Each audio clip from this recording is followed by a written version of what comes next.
Ganito kami gumawa ng lumpia wrapper mga karaki. Mag-mix ka ng harina, tubig, kunting asin at mantika. Haluin hanggang matunaw ang harina na wala ng buo na harina. Sa mainit na kawali, maglagay ka ng kunting harina, ipahid mo ng manipis pabilog at hintayin mo umangat saka mo kunin. Panoorin nyo mga karaki. Ayan mga karaki, malapit na siya mabuo.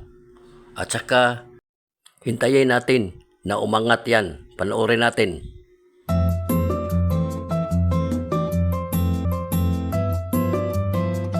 Ito na mga karaki, panoorin nyo mabuti. Ayan, umangat na. Yan.